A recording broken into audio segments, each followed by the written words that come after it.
Spawning in the top right position, ladies and gentlemen, on Neoplanet S as the Red Terran player, appropriately to the epic Star Wars-esque background music that is in StarCraft 2 Heart of the Swarm. What an amazing soundtrack this game has, by the way. We have representing Western Wolves, it's the Red Terran, Morrow. And his opponent, spawning in the bottom left-hand position as the Blue Terran player, representing Complexity Gaming. A very, very strong, very solid Korean player. What can he do here? This is the STC. Ooh, it's going to be very good. We don't actually know the result of this. Or No. do we? Do you? I think we did know it, but I've forgotten it. I don't know what it is, so... Okay, well, we're just going to roll with it then. Not a problem. Very, very excited to be casting this particular game here. Anyway, we see a barracks coming down at the moment. No gas taken as of yet from Morrow, and exactly the same going on the other side of the map. So, not too much to report at the moment, other than both sides looking like they want to be going into that macro game with a 1-Rax gasless expand. They're both also sending out SCV scouts in a very pretty pattern on the minimap, actually. The way they kind of twirl around each other in Neoplanet S. And that's actually one of the key defining things of Neoplanet S, is that the automatic attack movement paths is to go opposite ways around. It's true. And that means that you end up in situations, potentially, where the armies both move out, never meet. And then you get into fun base race situations. Yeah, well, we have been saying for a long time here at DreamHack Summer 2013 that Neoplanet S is the one map that seems to lead to a little bit of early game crazy. And it doesn't look like this game is any particular exception to that. Both sides taking their gases, SCV spotting it straight away and immediately moving out, as does the SCV from Morrow, escaping the clutches of that Marine. So both players with identical openings thus far. So, this is fine. Identical openings just mean that nothing too crazy is going to be going on, at least for the moment. But that moment is not going to be significantly long, because, let's face it, you've got a lot of things that can fluctuate with the timing of the command centers, what they do with that gas. They're probably both just going to chuck down factories, to be fair.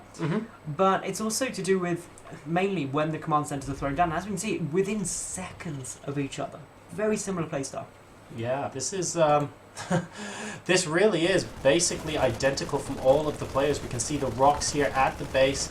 Unfortunately, going to become an endangered species, because the best way to kill rocks isn't with paper, as some of you people watching at home might think. It's actually with bullets. Bullets tend to trump all in this game. That'd be a really unfair game, though. What, rock, paper, scissors, bullets? Yeah. Apollo would like playing it, though. Yes, he would. And we have got the reactor going down on the barracks here from the STC, starting his factory as well. And looky, we have exactly the same thing going down here. Although this refinery is being taken right next to the factory, I must say this is a little bit, just a little bit crowded here, don't you think? Yeah, it also makes me a bit sad, because if they built it in the same place, it would have been an exact mirror of a mirror matchup. That's true, yeah. It's not quite an exact mirror as it currently stands. Of course, the works by 22 to 21 and now 22, all very, very similar. And we do have the first push coming in. SCB being sacrificed here in hopes that Morrow wasn't automatically controlling his Marines, and he wasn't. Two of them are going to go down, and the STC takes first blood in this game because he is going to delay the expansion with this group of 4 Marines. Morrow not quite on the ball there. Had he selected the first Marine, this would basically have traded down to only 1 or 2 Marines remaining for the STC. But as it stands, SCV actually getting a kill there. And, Morrow going to lose another SCV. So the STC is currently 1 worker up at the moment. Morrow needs to bring in maybe an extra, well, just an extra unit or two to really help shore this up. And actually, these Hellions will be just the ticket. So the STC going to be backing off now. He also, of course, has his factory down, and the first 2 Hellions moving in across the map. I'm really happy. STC is getting an armory up. That means he's diverting from the standard play, the copying of each other. And I'll have you know, at the Dutch StarCraft League a couple of weeks ago, we had a PvP where, no joke, the 2 players did identical builds. Okay. Traded, and I'm talking identically. They lost exactly the same number of resources. Right. Took bases at exactly the same time for over 35 in-game minutes. You try casting a game that's identical. What? For 35 minutes. Is that even possible? I want this replay. Everything the same. That sounds amazing. It wasn't. It was not amazing. It was amazing to watch, but to cast, it's just like that neither person is ahead. They're exactly identical. They're both making the same units at the same time, on the same number of bases, same numbers of workers. So I'm glad that's not occurring again, because my god. That would have been very entertaining indeed. I'd love to have watched that. We've got the medevacs popping out now, and it looks like we are in preparation for a couple of Hellbat drops from the STC. So he's going to try and see if he can squeeze in a bit of more economic damage in Morrow's direction. The armory is finished for Morrow as well. And a scan coming down from the STC will see that the barracks has lifted up and is floating down. Nothing too much out of the ordinary here.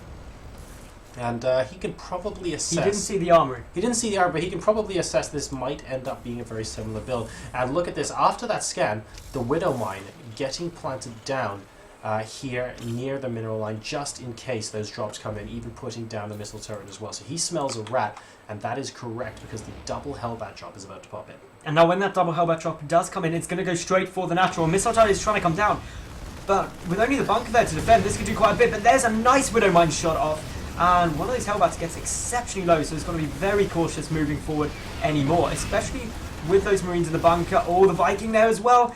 And medevac is going to fall, but the Hellbat to get out first, which is, I guess, something. Oh, those SCVs are so clumped up. This meeting needs to be... okay, he does manage to successfully run away. These Hellbats really are cornered right now. Number of workers killed 7-1 in the STC's favor right now, but he's not actually ahead by too much. Morrow, on the other hand, is slightly ahead in supply at the moment because he lost significantly less army. This bunker did a really good job at defending the natural there. And don't forget, those medevacs were also lost. So that's 200 gas that the STC isn't getting back anytime soon. Now, on the other side though, the STC, he is getting good upgrades down. He's also keeping up this Hellbat pressure. He's got his expansion. He hasn't lost anything. He hasn't been under any pressure. And he's 2 supply up. Only 2 supply. I know that's nothing massive or really to make a big deal about, but it's a difference. It certainly is. I mean, it might be a lot more than that once this second double Hellbat drop pops in. But that bunker, the barracks place, yeah. And here we go. The Widow Mine is once again going to completely shut down that medevac. And yes, it looks like both of them get taken out. These Hellbats are getting in a good position, though. Can they actually kill a couple of SCVs? A medevac from Morrow picking up those SCVs as well. Really well done. And not really that many extra workers killed. Both of those medevacs have gone. All of those Hellbats have gone as well. I'd say Morrow did quite well for himself out there. I think that was a nice trade for Morrow, actually. Yeah. Even though he lost the SCVs, he kept up. He didn't lose any gas, and that's what the STC did. And his medevac count on the STC side is really quite low. He's only got none. That is definitely a low number of medevacs. That definitely is, and he keeps losing these medevacs because he's committing them into drops as soon as they come out of the starport there, and that doesn't seem to be working against Morrow so far. His defense has just been a little bit too good. The SDC going to be sending another SCV out now to see exactly what is going on, and in the meantime he's also started his +2 vehicle weapon, so he's an upgrade ahead of Morrow as far as mech upgrades go. And of course both players are meching it up. Hellbats coming out, tanks coming out. It's a really common strategy, actually. The Vikings for the STC are quite a lot higher in number, which means that the medevacs for Morrow can get taken out relatively easily. So you need to be quite careful when you're moving around in those sort of positions. But this Hellion, be careful Hellion, don't get too brave. We're getting good information from Morrow about what the STC's army composition is, and also how far he moves out. Yeah, both sides really can't immediately engage into each other right now. They both have good defensive positions with a decent number of Hellbats. We can see the third base is about to get taken.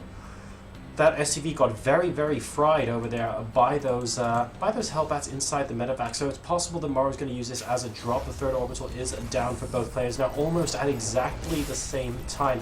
And the 5th and 6th gases are being taken immediately by the STC, as are for Morrow. So both players doing almost the same thing here. I hear this build's good.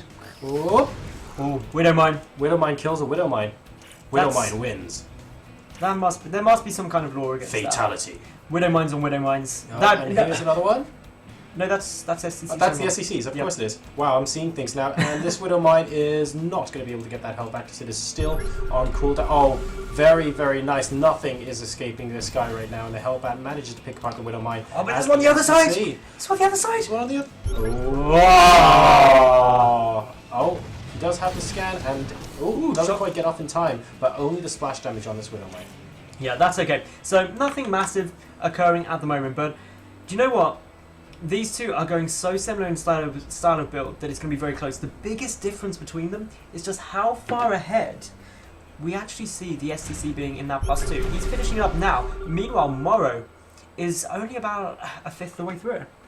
Yeah, Morrow trying to be a little bit aggressive at the moment. The SEC with a large number of Vikings moving out across the map, seeing if he can snipe off any medevacs or similar, but Morrow has actually gone down to the southern location. This is a problem because the SEC definitely has air superiority right now. That Viking even landing to escape the clutches of those other Vikings, and both sides are going to be sieging up the third base of the STC. Will this go okay for Morrow? Some Hellbats being left behind here so that he can take out those Vikings, and both sides have sieged up their tanks. This is going to be enough though. It looks like the SEC is going to be able to hold. He has superior siege tank numbers and Morrow cannot come up here. The SEC currently 1-17 supply versus Morrow's 1-14.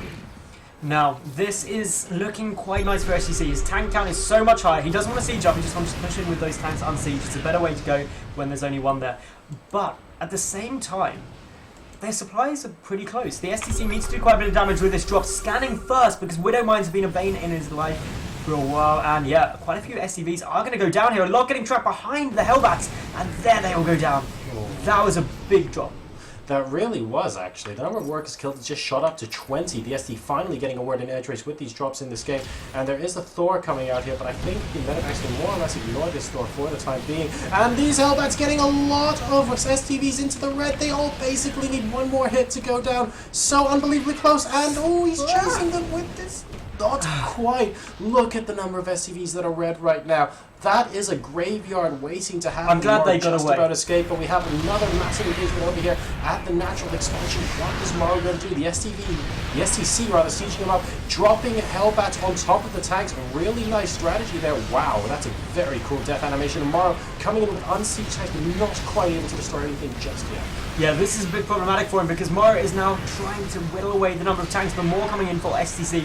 And he is just getting himself sieged up right outside the natural base. Can he get a good number of kills? Wait to see. SCV's getting pulled for this Thor to get repaired. This is the last line of defense for Mo. I bet he wishes that was an Odin, not a Thor. But even if it was, he'd be struggling because look, SCC, he's got those tanks there, blue units streaming across the map. And this is the STC actually getting in a nice spot. He is getting in a very nice spot indeed, and look at this. Hero Thor is hero right now, killing off Hellbat after Hellbat, siege tank after siege tank. He's on 15 kills, but he has to go back for repairs.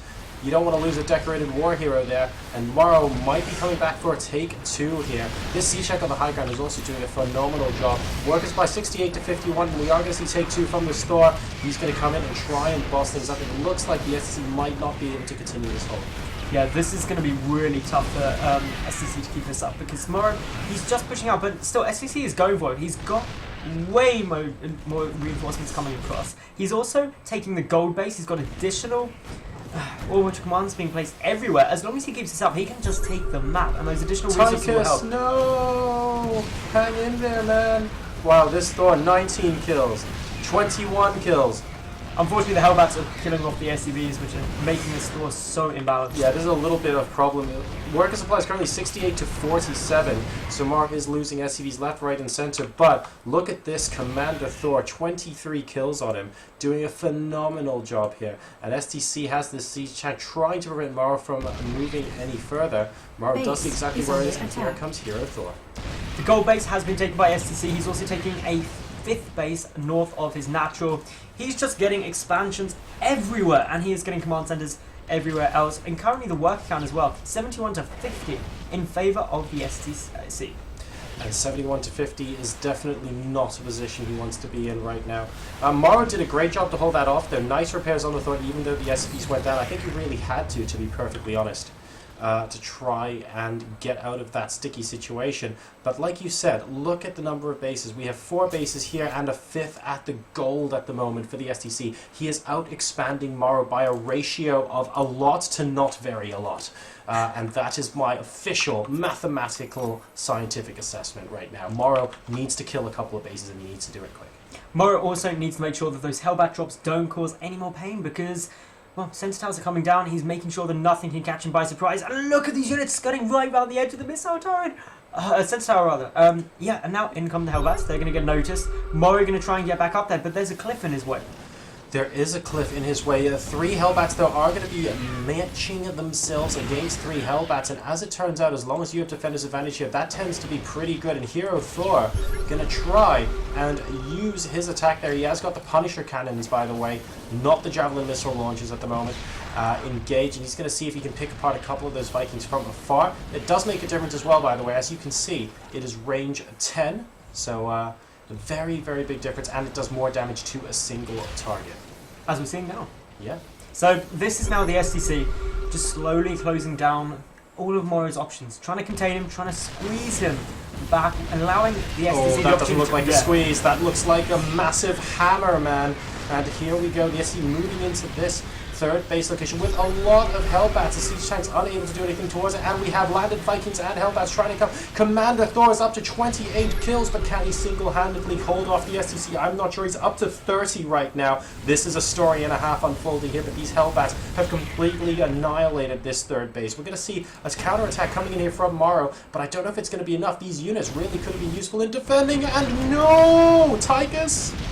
That poor Thor. A moment of silence. That poor Thor. He did so much in holding this on for Morrow, but now the STC, he is pushing in this counter push from Morrow. It's not looking like there's much there. Oh, SCVs behind the middle line. They are all clumping up, and the Hellbats are having a whale of a time there, but it is getting taken down. Meanwhile, Morrow is actually managing to break this line from the STC, who's making it very difficult for himself, considering he's got this gold base down and a 4th. Yeah, the problem really is the income. The STC is currently 139 supply versus 77 for Morrow. I don't really think there's too much else he can do, and this push is looking very dangerous from the STC. Where are the units for Morrow to hold against? He's got some siege tanks, so he might be able to hold a siege line against this, actually. He's got a decent number of them, and he's pulling them outside his natural, but this base is going to have to go now as well, so no 4th base for Morrow. Has he even scouted the center? Look at this. The gold has been mining for so long. This isn't a trick you see too often, and now we have another Hellbat drop going up into the main from the STC. Morrow is being stretched. It's going up into the main at the same time as the STC is going to be moving. He's going to drop everything on top of the siege tanks. Is it going to be enough? And this space is being attacked by a single Hellbat as well. So many drops coming down simultaneously. And, well, Morrow's holding for now. And he's holding just though. Look at the supply. That's the problem. He is Great so fun. pickups. Oh, that pickup, absolutely genius. Now the tanks are going to start taking a lot of damage. The final 2 tanks. GG has been called. And